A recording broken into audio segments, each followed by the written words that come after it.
In today's Leeds news, Farke under pressure, Gruev plays role in Cooper move, and this week's loan watch.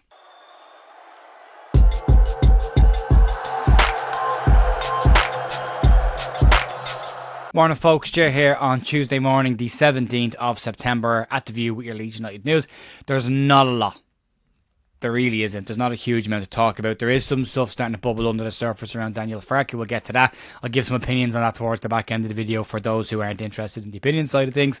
We will talk about it. We'll go through Gruev's involvement in Liam Cooper's move to CSK Sofia, and we will have a look at this week's loan watch as well, but that'll be at the second half of the video as well, so you can check that out in a bit. But we'll start off with the Daniel Farke situation. And yesterday there was a small story saying there was a little bit of pressure starting to bubble under the surface on the future of Daniel Farke as Leeds United manager. But for me, I said it yesterday, it's really early to be talking about this. But I think the question mark becomes, when is too early, when is too late, and when is the right time? And there's some details in where the thinking of the owners might be with this situation. Losing to a decent Burnley side is not an indictment of a season or an indictment of a manager. However, this was a Burnley side that were missing close to 10 players through injury and are very much going through a rebuild there after losing a significant amount of players because of relegation, a situation that Leeds found themselves in last season. However, Burnley seem to be handling that situation slightly better than Leeds did.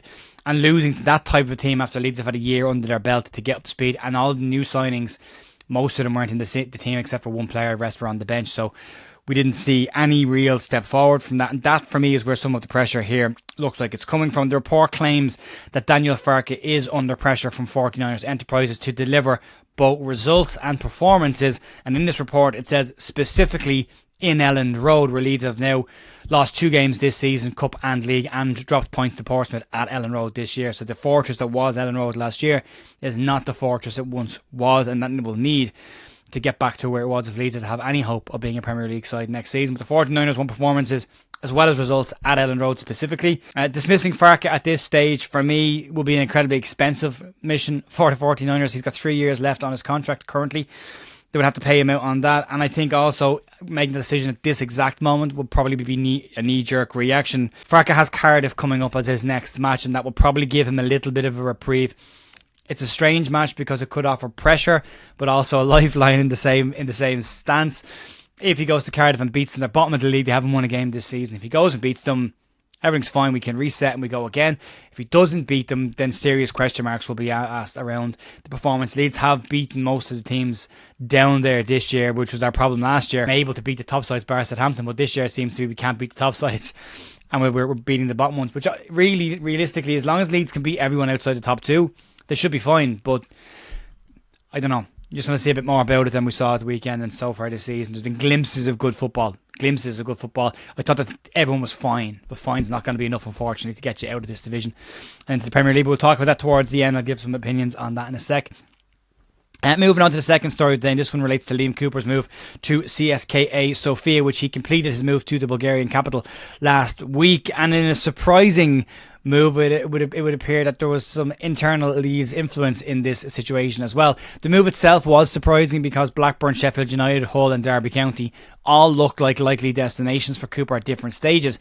But he's now ended up in Bulgaria, and it turns out that a little bit of advice from Gruev seems to have gone a long way, but he's not the only person that he got advice from. Speaking to CSKA Sofia's website about the move, Liam Cooper said the following: "When I first heard about the interest, I was very enthusiastic to come to a European capital club with such a history. I spoke to Stilian Petrov and Gruev, who was at Leeds. He told me great things and made it really easy for me. I spoke with the managers. I also had a few conversations with the directors of CSKA and Coach Thomas. The process was long, but I am finally here." Now, CSKA Sofia have not started the season in great fashion. They've lost 5 of their opening 6 games in the top tier in Bulgaria. They are playing today. Cooper could potentially be involved today, but it's unlikely due to just a lack of fitness and lack of being with the squad since he finished up at Leeds at the end of last season. So there's a bit of work for Cooper to do before he gets into that side, but they might be in a position where they need to force some players into the team and see how it goes. But yeah, they are playing today, CSK Sofia. You can check that out if you want to. And then we'll move into the loan watch, and I'll give you my opinions on the Farke situation at the end of that. Jack Harrison played 64 minutes for Everton as they threw away a 2-0 lead to lose 3-2 for the second consecutive game.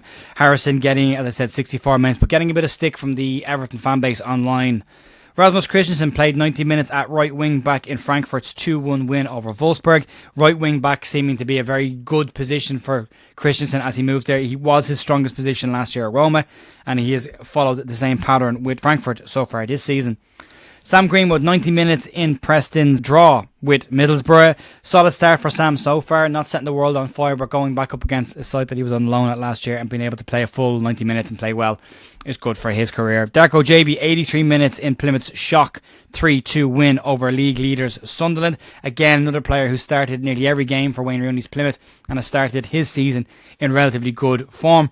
And Sonny Perkins came off the bench for Leyton Orient in their 1-0 win over Reading at the weekend. Mostly benches so far for Perkins since he has moved to Orient on loan, so nothing to set the world on fire. I think we've probably seen the end of Sonny Perkins this time at Leeds. He just seems to have fallen so far from where his potential was at one point. But on Daniel Farke's situation, for me it's a strange one, because I think how we play is a huge factor in this. I think Daniel Farke's style is ignored when Leeds are winning games and when Leeds look professional. Professional is the term that's always used. We've never seen Leeds really steamroller anybody except Norwich in the playoffs last year, and we keep thinking that they're going to do it at some point. But when Leeds get a comfortable lead, they seem to sit back off then and let the other team back into the game and not go for the jugular and kill it off. I said before, I'm not looking for people to run around for 90 minutes like headless chickens, but when you've got momentum, keep going. If you're a fit team, keep going. And Leeds have this drop off. That drop off then impacts itself even more when Leeds don't win games. And again, losing to Burnley at the weekend, we saw that drop off in the second half, and that really is for me an indictment of how Daniel Farke's system is. And until the football on the pitch can get more aggressive, can get more fluid, can get more attacking, can get faster, tempo is a huge part of this. Again, I think Farke will be under pressure. What it says in the report, and what's really interesting, is it says that the 49ers expect Leeds United to be a Premier League club next season. So the question will come down to, when is it too early to make a decision on this? When is it too late to make a decision on this? You've got 2 international breaks coming up. You've got one at the end of this month and the end of November. It's possibly then where you could potentially make those changes. As I said, Cardiff is coming up, but then you do have Sheffield United this month as well. It's going to be an interesting month. The fixtures in this month: Coventry, Sheffield United, Cardiff will give you a mixed bag of what Leeds could potentially be like this year. There could be a couple of banana skins there, and it might be something that decides Leeds ownership's. This makes up Leeds ownership's mind on Daniel Farke's future over the next couple of games. In any normal situation, you're not having this conversation about the manager's future, especially not this early in the season.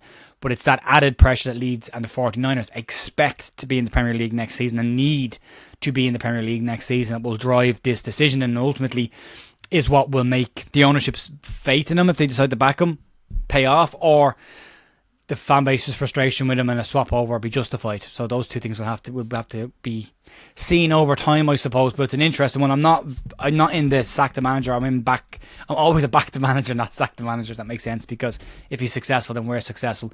But there is, for me, a time limit on this one. There is, and it is shrinking rapidly, not because of performances, just because of where we need to be in that race to be an automatic side next season. But as I said, it's early. It could all turn around the weekend. They win against Cardiff and all of a sudden everyone's happy again and we move forward. It could get results against Coventry and Sheffield United with international break. But we do need to come back out of international breaks better. Daniel Farke talks an awful lot about Leeds having international players, but so do other clubs. And if Leeds go to the Premier League, they have to deal with it there as well. Leeds can't be the only club that have international players that when they all come back, Leeds struggle the first game afterwards. It seems they forget everything they learned while they go away for a week. That can't happen. That's got to improve, because Leeds can't. There's one in March as well that ruined their season last year. That can't impact their season this year either. So there's things that need to change. Farke needs to change a few bits and pieces. Whether it's the new signings coming in or not, I don't know. But that team that was out on the pitch the weekend was very much Daniel Farke's side from last season with one change in it. You would have expected a bit more in terms of determination to get something out of that game, and we didn't see it, but we'll have to wait and see if that changes coming into the weekend, folks. That'll be it for me. Thanks for listening to my ramblings today. I'll be back tomorrow morning for more Leeds news. Hopefully we've got some more detail by then. We've got press conference coming up this week as well, and then we are right in to the Burnley game. So I will talk to you tomorrow. Enjoy the rest of your day. See ya. Bye.